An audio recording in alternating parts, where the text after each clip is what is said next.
buat sesuatu tuh seimbang gitu. Jangan condong-condong. Gitu. Kondisional ya? Profesional, benar.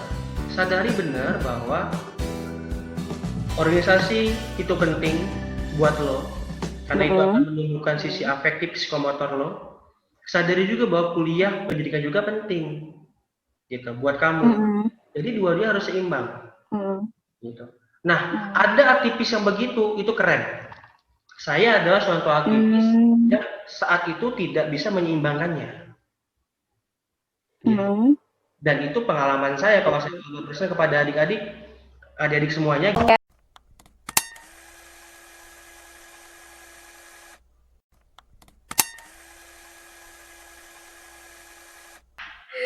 Oke, sahabat Diari Ayu, kembali lagi ke podcastnya Diari Ayu kayak gitu kan ya. Hari ini, kalau misalkan kemarin-kemarin kita membahasnya terkait apa ya, pengembangan diri, bagaimana menjadikan diri lebih baik, terus ngobrolin insecure dan segala macam. Nah, hari ini kita mau sedikit berbeda gitu. Kita mau berbicara terkait kepemimpinan diri gitu. Dan hari ini juga aku punya bintang tamu, narasumber yang sangat luar biasa kayak gitu kan ya. Baru mengenali beliau ini baru 1 tahun lebih dikit lah kayak gitu. Dan mengenalinya juga dari orang kayak gitu. Dan dulu tuh nggak tahu kalau misalkan beliau ini adalah sosok seorang pemimpin yang luar biasa kayak gitu. Dan sampai pada akhirnya merambat ke sini nih, ternyata kenal teman SMA-nya, teman SMP-nya, sehingga ya banyak yang ngasih tahu gitu terkait beliau ini seperti kayak mana ya orangnya kayak gitu. Ada yang berbicara punya tingkat kepercayaan diri di atas rata-rata. Jadi temennya ada yang berbicara seperti itu. Jadi aku pun jadi penasaran gitu. Kenapa ya kok dia bisa seperti itu gitu. Dan tema hari ini memang kita berbicara terkait kepemimpinan diri. Bukan kepemimpinan diri, tapi kepemimpinan dari banyak hal kayak gitu kan ya. Tapi sebelum dimulai kayaknya Pak, itu suaranya soundnya masih unmute. Oh iya. Oke, udah ya. Nah, jadi bintang tamu kita pada malam ini adalah seorang. Manggil beliau sih? Manggil biasa aja, gimana? Iya, oke, nggak apa-apa kan gue mengenali dulu Bapak ini. Oh iya. Jadi narasumber kita hari ini adalah dia seorang mantan presiden mahasiswa. Beliau juga dulu pernah jadi ketua OSIS di usianya masih muda gitu. Jadi saya semakin dibuat penasaran gitu, ingin mengulik kenapa dia ingin memiliki jiwa kepemimpinan dari sejak muda. Boleh dong Pak diperkenalkan dulu dirinya. Kenalan nih. Oke, assalamualaikum warahmatullahi wabarakatuh. Waalaikumsalam warahmatullahi wabarakatuh. Yang pertama adalah Mbak Ayu ini mungkin terlalu meninggikan itu gara-gara mau gue janjiin besok gue traktir makan. Nggak traktir juga apa-apa. Gitu. Namun adalah kenal, nama saya Haris Saputra. Lahir di Bukit Kemuning. Banyak yang nggak tahu, tapi saya kasih tahu Bukit Kemuning itu ada di Lampung Utara. Umumnya orang tahu Kota Bumi. Nah, dari Kota Bumi 1 jam lagi. Artinya dalam lah ya. Lahir 26 April 1995. Jadi sekarang umurnya masih cukup muda ya. 25. Udah iya. 4 abad ini. Gitu. Udah itu. Oke. Apa lagi gue harus kenalin? Udah sih, kayaknya cukup perkenalan dirinya karena gue yang akan mengkulik lo. Oke. Herwin. Gimana Mbak? Apa ini? Tema hari ini gue pengen berbicara terkait kepemimpinan diri, karena berbicara terkait kepemimpinan tuh sangat luas ya Win ya, kayaknya dia bisa bercabang kemana-mana kayak gitu. Nah, gue ini sebenarnya tidak mengenali lu dulu. Kalau orang nggak bilang lu Presma, gue nggak tahu, seriusan. Nah, jadi pas gue udah tahu lo, gue kenal kayak gitu kan ya, gue mencoba, kalau gue baru kenal orang tuh gue mencoba untuk kalibrasi orang, mengamati orang gitu, dari cara berperilaku, bertingkah laku kayak gitu, dan kelihatan kan cara pandangnya jadi seperti apa kayak gitu. Nah sampai pada akhirnya gue tahu bahwasannya memang dari dulu lo itu memang suka berorganisasi kayak gitu, dan berapa kali lo menjabat kayak gitu kan ya, jadi gubernur iya, jadi presiden oke, terus itu ternyata wakil ketua OSIS iya, sejak SMP, SMA lu ketua OSIS. Maksud gue gini, gue pun kalau secara pribadi kalau mau berbicara zaman SMP kepikiran kayak gitu gak ada kayak gitu. Kenapa seorang sosok Herwin itu dari sejak usianya masih belasan tahun lah kalau SMP gitu kan ya, kenapa lu udah mau sih berorganisasi, punya kedudukan gitu? Apakah memang ada obsesi ke arah sana kayak gitu? Kenapa gitu? Gue mau cari alasan lo dulu, kenapa lo memilih itu? Oke, gini alasan ya Mbak. Setelah gue pikir-pikir sih Mbak, kalau ketika masanya SMP, SMA, itu akhirnya alasannya itu hanya alasan memang gue senang.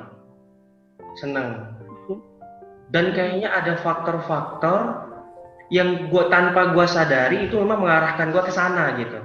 Kalau secara obsesi nggak ini sih. Mau jadi ini enggak. Tapi kok nggak tahu kenapa alam itu bergerak gitu. Gue tuh ke sana gitu, diarahin ke sana gitu. Nah, namun akhirnya sih ketika di fase-fase kuliah itu mulai ada menjadi hal yang substansial begitu. Hal maksudnya begini, mulai sadar bahwa ilmu itu harus kita bisa dapat dimanapun gitu. Gak cuman kalau kita buka, karena gua pendidikan kan ya, kita kuliah gini kan nggak cuma di kelas. Gua menyadari bahwa ketika di kelas itu ilmu yang gua dapat mungkin akan sama dengan teman-teman yang lain gitu. Dan ada kesadaran juga kan sebagai kesini bahwa ilmu di tantangan di dunia di luar ini kompleks banget gitu. Nggak bisa gua hanya berpasang ilmu di dalam kelas, gua hanya bisa keluar kelas, gua harus bisa keluar kelas juga gitu maksudnya. Ada hal-hal yang lucu-lucu juga sih akhirnya, hal lucu yang gak masukin ke pikiran gua. Misalnya gini, boy, ketika SMA misalnya, lo itu bayar SPP. Dulu gua di SMA YP Unila ya, gua kasih tahu. Sembari masih CV. Dulu di YP Unila itu gua bayar pertama kali masuk 5 jutaan. Sekarang udah lebih gitu. SPP-nya 260. Logikanya adalah lo tetap bayar segitu. Siapapun akan bayar segitu. Tapi memanfaatkannya beda-beda. Di sekolah aja misalnya, lo bisa memanfaatkan kelas, bisa memanfaatkan ruang baca, bisa memanfaatkan aula, bisa memanfaatkan ruang TK dengan uang yang segitu, dan memanfaatkan organisasi, gitu. Atau lo juga nggak usah memanfaatkan apa-apa, tetap bayar segitu. Nah, karena gue ini ada jiwa orang tua gue bisnis, gitu. Gue ingin memanfaatkan semaksimal mungkin. Itu hal lucu-lucunya ya. Iya juga ya kata gue. Pas di kampus juga nih, gue bayar UKT sekian, gitu kan. Daripada gue bayar UKT sekian, gue bisa manfaatin organisasi, manfaatin kantin, manfaatin ruang baca, manfaatin lab. Kenapa gue nggak maksimalin? Karena sama aja bayar segitu. Intinya nggak mau rugi ya? Nggak mau rugi sih sebenarnya. Gitu. Tapi yang pertama memang gue sadari bahwa ada faktor-faktor luar yang kadang-kadang menuntun gue ke situ. Namun juga ada faktor luarnya apa tuh? Faktor luarnya gini maksudnya. Faktor luarnya itu gue malah kadang-kadang melibatkannya ke Tuhan gitu Mbak. Oh mungkin ini jalannya Tuhan ya? Oh iya? Iya gitu. Mungkin jalannya Tuhan yang sengaja ngasih gue jalan ini. Karena gue nggak tahu kedepannya apa. Jangan-jangan ngasih jalan ini kedepannya ada masalah agar gue bisa siap-siap menghadapinya gitu. Gitu hal-hal kadang gitu juga. Nah, ada juga memang ada faktor yang penasaran nih, gue ikutin ini deh. Gitu. Penasaran. Ada juga faktor yang memang gue suka ini, gue mau perdalam. Nah, gitu. Jadi faktornya gue nggak satu, banyak. Nah, tapi dari semua faktor itu memang kalau di garis besar gue tuh hobi organisasi gitu. Oke. Dari terkait hobi nih Win, kalau misalkan hobi hanya sekedar hobi gitu kan menurut gue, ya lu jalan aja lah. Maksud gue nggak usah punya kedudukan, tapi lu berorganisasi ya oke juga gitu kan. Tapi kenapa dari setiap organisasi pasti lu punya kedudukan, dan kedudukan itu pasti lu yang agak paling tinggi. Kalau lu tidak jadi orang satu, maksudnya kalau lu kagak jadi presiden, lu pasti jadi wakilnya gitu. Kenapa tidak misalkan di divisi apa kayak gitu? Kalau lu suka organisasi misalkan, apakah memang ada keinginan untuk gini loh? Kalau kita suka dengan kepemimpinan tuh artinya ada pola pikir kita tuh ingin merubah sesuatu, ya nggak sih? Yeah. Kadang tuh gue berpikirannya seperti itu gitu loh. Kalau kita punya jiwa kepemimpinan, intinya kita greget dengan suatu hal dan kita pengen merubah itu gitu. Nah kalau lu kenapa kayak gitu loh? Pasti kan lu mengejar itu ya, walaupun lu tidak bicara itu obsesi kayak gitu ya, tapi pasti gue harus jadi ini nih gini gitu. Gimana menurut lo? Ya gue nggak tahu sih ya, pada zaman SMP dan SMA itu kita yang mencalonkan diri atau kita yang dicalonkan kayak gitu. Oke. Paham. Coba gue ini ya, gue jelasin. Pertanyaannya berat sih, aduh, pusing gue. Nggak berat sebenarnya, gue cuma ingin mengkulik gitu loh, karena gue tuh bukan tipe orang yang suka organisasi, gue bingung. Tapi gue suka belajar di luar dari organisasi pendidikan formal gue kayak gitu loh. Intinya gue mencintai pendidikan informal gitu. Gini. Gitu. Menurut gue pendidikan formal itu adalah bagaimana cara kita mengubah sudut pandang gitu. Kalau pendidikan non formal?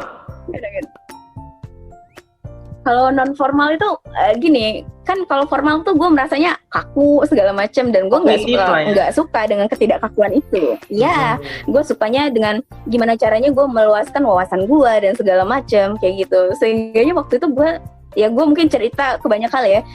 Gue masuk BEM tuh ceritanya, cuman seminggu gue yang keluar dengan elegan gitu, karena menurut gue bukan gue gitu, ini kondisi bukan gue banget gitu. Tapi kenapa lo bisa cinta dengan itu gitu? Karena gue lihat dari postingan lo juga tuh sampai demo segala macem lo lakukan, padahal itu menurut gue ngabisin waktu. Menurut gue ya, kacamata gue nggak tahu kacamata lo gitu, makanya gue ingin melihat dari sudut pandang lo gitu. Oke, sip. Pas ini kalau bahasanya sudut pandang. Jadi gini Mbak, setiap orang itu dia menurut gua punya latar belakang yang berbeda-beda. Itu dulu. Dan punya cara untuk mengembangkan diri yang berbeda-beda. Gua menyadari sekali bahwa gua itu butuh tempat untuk gua bisa mengembangkan potensi gua. Gitu. Gua menyadari itu gua butuh tempat, butuh partner gitu untuk mengasah kemampuan gua. Dan gua menemukan organisasi itu adalah salah satu toolsnya di diri gua. Gitu. Kalau gua analogikan, misalnya dulu pernah gua buat analogi, setiap orang itu bisa nyanyi menurut gua. Gitu. Kalau orang mau nyanyi, tapi bisa nyanyi di mana aja. Lo bisa nyanyi di kamar mandi, cuman lo yang denger. Lo bisa nyanyi di taman, ya paling yang denger ya 10-20 orang. Atau lo bisa nyanyi di panggung yang besar, semua orang bisa dengar. Nah kadang-kadang kalau di diri gue sendiri adalah, gue itu butuh organisasi itu untuk gue menyampaikan sesuatu, untuk gue belajar sesuatu. Semakin besar panggungnya gitu, pikiran gue adalah itu akan semakin memperdalam, memperluas gitu hal yang gue dapat, dampaknya juga. Nah gitu, itu gue menyadari itu. Tapi juga ada gue ketemu teman-teman gitu, dia nggak ikut organisasi, gitu.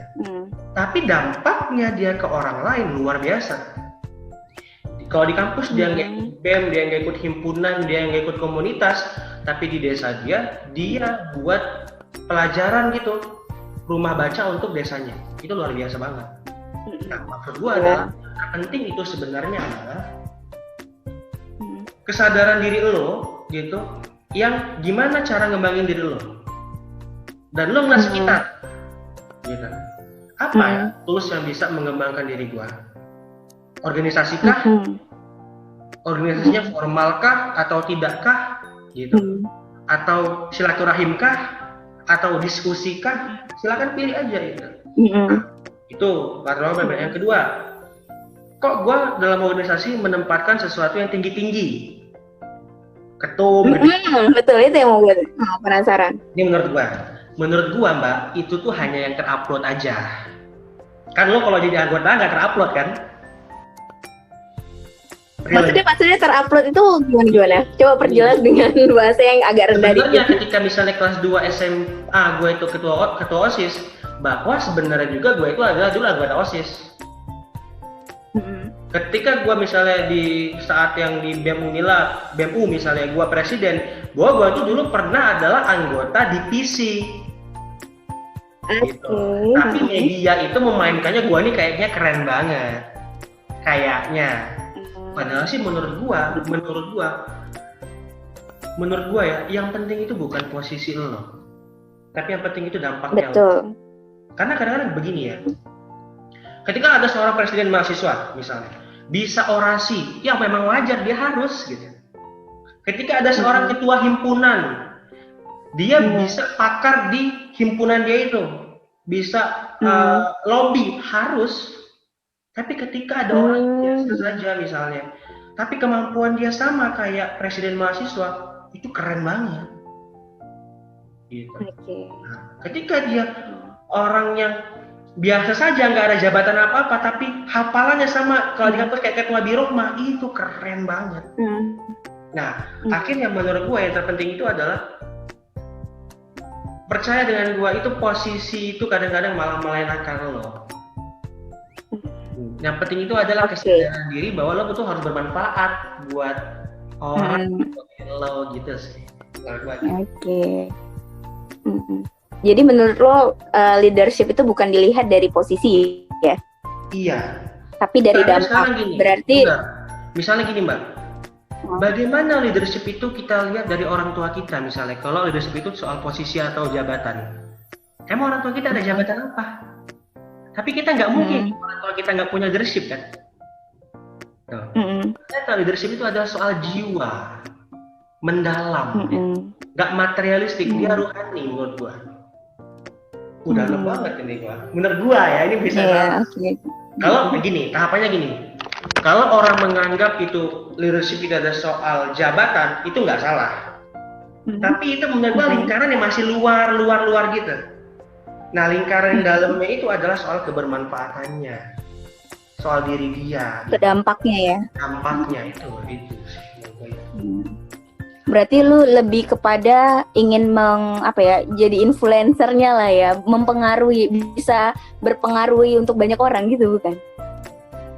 Dulu ada di titik itu, gue berharap ketika organisasi gue bisa berdampak ke orang lain segala macam gitu.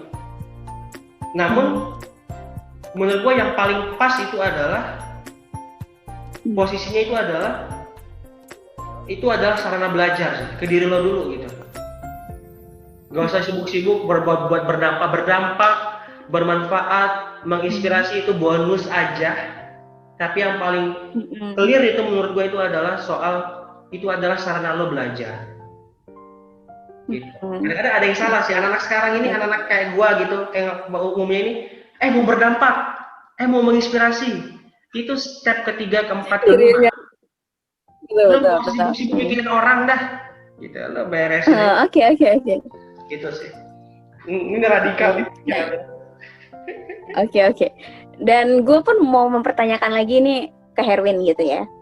Artinya gini, lo berani berorganisasi, lo berani menentukan sebuah pilihan, artinya ada konsekuensi ya, ada resiko kayak gitu. Nah, salah satu yang gue lihat itu lo berani untuk lulus lebih lama daripada orang sebelumnya, oke? Ya nggak? Benar. Kayak gitu. Nah, kira-kira kenapa lo memilih untuk lulus lebih lama kalau bisa lebih cepat? Toh lo kan seorang pemimpin lah ya, gue lihat. Kenapa tidak mencontohkan, nih gue pemimpin yang produktif, walaupun gue sibuk, gue harus bisa nih gitu. Lu maksudnya, apakah lu memang dengan jenjang waktu yang lama itu, apakah lu memang ingin mengkafahkan ilmu lo gitu, atau apa gitu? Penasaran itu. Oke. Kalau atau bisa, memang banyak hal yang pengen pelajari gitu. Oke. Ya. Kalau gue ingin jujur-jujuran sebenarnya, kalau kita ambil studi kasus ketika gue di kampus atau bahkan SMA gue biasa kasih studi kasus bahwa kalau diambil sisinya adalah melamakan kuliah itu bukan pilihan sih, itu adalah kecerobohan gue, bahkan bilang itu takdir. Oh gitu, baiklah. Takdiran dipilih ya. Kesalahan gue, gitu. Nah tapi gue bisa kasih pendapat. Gini maksudnya. Kesalahan para organisasi atau organisatoris kalau bahasa SMA atau kalau bahasa kampusnya aktivis itu adalah kadang-kadang kita tidak bisa membuat itu seimbang gitu. Oke. Jadi gue itu mbak di SMA saking gue sukanya di OSIS, pas gue ngadain pensi hari hanya gue tumbang, gue sakit SMA EP. Gue acara gue hari hanya cuma datang sebentar, gue sakit sakit penyakit kuning gitu, hepatitis C kalau nggak salah apa, hepatitis kuning. Nah itu kan nggak baik banget logikanya. Berikutnya yang kedua, gara-gara organisasi pas di kampus gue itu pernah dapat IPK rendah loh, 2,54. Pernah. Dampaknya lagi akhirnya itu adalah gue lulus sampai masa mungkin hampir habis. Ya oke. Nah maksud gue adalah bahwa itu kadang-kadang itu kesalahan yang aktivis lakuin. Nah pesan gue kepada para aktivis ya, kepada aktivis segala macam, tolong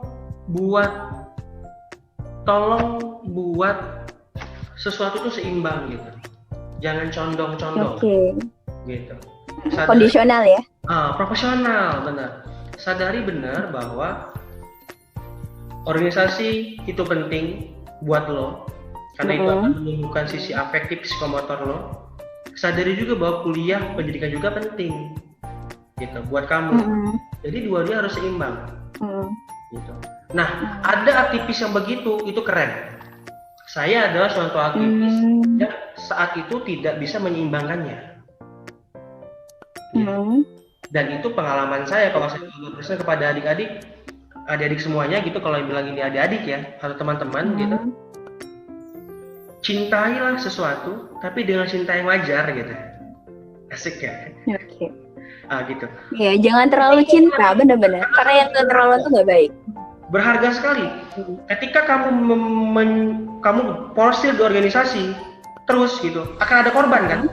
Tapi ketika kamu lulus dua-duanya, kamu akan belajar tentang manajemen waktu, kamu akan belajar tentang analisis SWOT sebenarnya, kamu akan belajar tentang memisahkan primer, sekunder, tersier.